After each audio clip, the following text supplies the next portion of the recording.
ಜನ ಕಲ್ಯಾಣ ಸಮಾವೇಶ ಈಗ ಮುಗಿತಾ ಬಂದಿರುವಂಥದ್ದು ಸರ್. ಹಾಸನದಲ್ಲಿ ಈ ಒಂದು ಲಕ್ಷಾಂತರ ಜನರಲ್ಲಿ ಸಮಾವೇಶದಲ್ಲಿ ಜನ ಸೇರಿದ್ದಾರೆ. ಒಂದು ಸ್ಪಷ್ಟ ಉದಾಹರಣೆ ಸಿಕ್ಕಿಬಿಟ್ಟಿದೆ ಅನಿಸುತ್ತೆ ಸರ್. ಯಾವ ಜಿಲ್ಲೆಯಲ್ಲಿ ಕಾಂಗ್ರೆಸ್ನ ಬೆಂಬಲದಿಂದ ರಾಷ್ಟ್ರದ ನಾಯಕತ್ವವನ್ನು ಪಡೆದವರು ಚನ್ನಪಟ್ಟಣದಲ್ಲಿ ಬಂದು ಸಿದ್ದರಾಮಯ್ಯನವರ ಗರ್ವಭಂಗ ಅಂತ ಹೇಳಿದರು, ಅದಕ್ಕೆ ಉತ್ತರನ ಇವತ್ತು ಕೊಟ್ಟಿದ್ದೀವಿ. ಈ ಉತ್ತರ ಸಾರ್ವಜನಿಕರಿಂದ, ಸಿದ್ದರಾಮಯ್ಯ ಅಭಿಮಾನಿಗಳಿಂದ, ಈ ರಾಷ್ಟ್ರದಲ್ಲಿ ಬಲಿಷ್ಠವಾದಂಥ ಮುಖ್ಯಮಂತ್ರಿ, ಜನಪರವಾದಂಥ ನಾಯಕ, ಜನ ಕಲ್ಯಾಣಕ್ಕೋಸ್ಕರ ಇರತಕ್ಕಂಥ ನಾಯಕ, ಏಕೈಕ ನಾಯಕ ಸಿದ್ದರಾಮಯ್ಯ ಅನ್ನೋದನ್ನು ಸಾಬೀತುಪಡಿಸಿದ್ದೀವಿ. ಸರ್, ಚುನಾವಣೆಯಲ್ಲಿ ಒಂದು ಸೋಲು ಒಂದು ಕಡೆ ಆದರೆ ಜನ ಬೆಂಬಲ, ಜನರ ಒಂದು ಅಭಿಪ್ರಾಯ ಒಂದು ಕಡೆ ಆದರೆ ಸರ್, ಜನ ಸಮಾವೇಶದಲ್ಲಿ ಈ ಜನ ಭಾಗಿಯಾಗೋದ್ರಲ್ಲಿ ಲಕ್ಷ ಜನ ಸೇರಿದ್ದಾರೆ. ಇದನ್ನೇ ಸಾಕ್ಷಿ ಅನ್ನೋದು. ಈ ಸಾಕ್ಷಿನ ಯಾರೂ ಸುಳ್ಳು ಅನ್ನಲಿಕ್ಕೆ ಸಾಧ್ಯ ಇಲ್ಲ. ಕೆಲವೊಂದು ಕಡೆ ಹೇಳ್ತಾರೆ ದುಡ್ಡು ಕೊಟ್ಟು ಜನ ತರ್ತಂದ್ರು ಅಂತಂದ್ಬಿಟ್ಟು. ಇಲ್ಲಿ ಕರ್ತಂದವ್ರಲ್ಲ, ಬಂದವರು. ಜನ ಅನ್ನೋದಕ್ಕಿಂತ ಬಂದ ಜನ ಜಾಸ್ತಿ. JDS BJP ಮೈತ್ರಿ ಆದರೂ ಕೂಡ ಉಪಚುನಾವಣೆ ಗೆಲ್ಲಕ್ಕಾಗಲಿಲ್ಲ. ಈ ಸಮಾವೇಶ ಕೃತಜ್ಞತಾ ಸಮಾವೇಶ, ಜನರ ಅಭಿಪ್ರಾಯಗಳ ಸಮಾವೇಶ. ಹೇಳಿದ್ನಲ್ಲ, ಇಲ್ಲೇನು ಪ್ರಶ್ನೆನೇ ಇಲ್ಲ. ಗರ್ವಭಂಗ ಯಾರನ್ನ ಈ ದೇಶದ ಜವಾಬ್ದಾರಿನಲ್ಲಿ ಕರ್ನಾಟಕದ ನಾಯಕನ ಬಗ್ಗೆ ಏನು ಮಾತಾಡಿದ್ರು ಅದಕ್ಕೆ ಸಿದ್ದರಾಮಯ್ಯನ ಗರ್ವಭಂಗ ಮಾಡ್ತೀವಿ ಅಂತ ಅಂದ್ಬಿಟ್ಟು ಅವ್ರು ಹೇಳಿದ್ರು. ಜನ ಯಾರು ಗರ್ವಭಂಗ ಮಾಡಿದ್ರು ಈ ಸಮಾವೇಶ ತೋರಿಸ್ತದೆ. ಅಹಿಂದ ಸಮಾವೇಶ ಮಾಡಬೇಕು ಅಂತಿತ್ತು.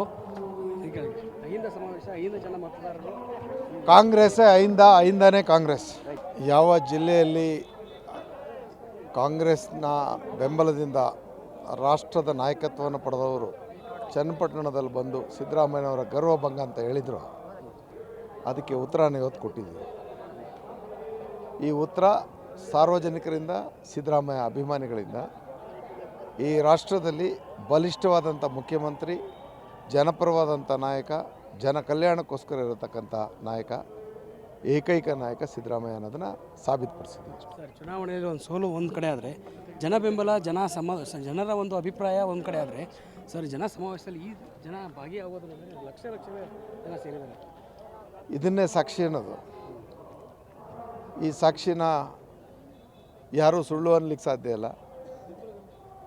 ಕೆಲವೊಂದು ಕಡೆ ಹೇಳ್ತಾರೆ ದುಡ್ಡು ಕೊಟ್ಟು ಜನ ತರ್ತಂದ್ರು ಅಂತಂದ್ಬಿಟ್ಟು. ಇಲ್ಲಿ ಕರ್ತಂದವ್ರಲ್ಲ, ಬಂದವರು. ಜನ ಅನ್ನೋದಕ್ಕಿಂತ ಬಂದ ಜನ ಜಾಸ್ತಿ. JDS BJP ಮೈತ್ರಿ ಆದರೂ ಕೂಡ ಉಪಚುನಾವಣೆ ಗೆಲ್ಲಕ್ಕಾಗಲಿಲ್ಲ.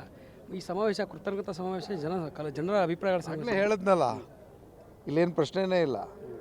ಗರ್ವಭಂಗ ಯಾರನ್ನ ಈ ದೇಶದ ಜವಾಬ್ದಾರಿನಲ್ಲಿ ಕರ್ನಾಟಕದ ನಾಯಕನ ಬಗ್ಗೆ ಏನು ಮಾತಾಡಿದ್ರು ಅದಕ್ಕೆ ಸಿದ್ದರಾಮಯ್ಯನ ಗರ್ವಭಂಗ ಮಾಡ್ತೀವಿ ಅಂತ ಅಂದ್ಬಿಟ್ಟು ಅವ್ರು ಹೇಳಿದ್ರು. ಜನ ಯಾರು ಗರ್ವಭಂಗ ಮಾಡಿದ್ರು ಈ ಸಮಾವೇಶ ತೋರಿಸ್ತದೆ. ಅಹಿಂದ ಸಮಾವೇಶ ಮಾಡಬೇಕು ಅಂತಿತ್ತು. ಈಗ ಅಹಿಂದ ಸಮಾವೇಶ, ಅಹಿಂದ ಜನ ಮತದಾರರು ಕಾಂಗ್ರೆಸ್ಸೇ ಅಹಿಂದನೇ ಕಾಂಗ್ರೆಸ್. ಇದಿಷ್ಟು ಮಳವಳ್ಳಿ ಶಾಸಕ ನರೇಂದ್ರ ಅವರ ಮಾತು. ಏನಂದರೆ ಗರ್ವಭಂಗ ಯಾರಿಗೆ ಆಗಬೇಕು ಅನ್ನೋದು ಆಗಿದೆ, ಜನ ಅದಕ್ಕೆ ಉತ್ತರ ಕೊಟ್ಟಿದ್ದಾರೆ ಅನ್ನೋ ಮಾತನ್ನು ಹೇಳ್ತಿರುವಂಥದ್ದು. ಕ್ಯಾಮರಾ ಪರ್ಸನ್ ಯುವರಾಜ್ ಜೊತೆ ದುರ್ಗೇಶ್ ನಾಯಕ, ಗ್ಯಾರಂಟಿ ನ್ಯೂಸ್, ಹಾಸನ.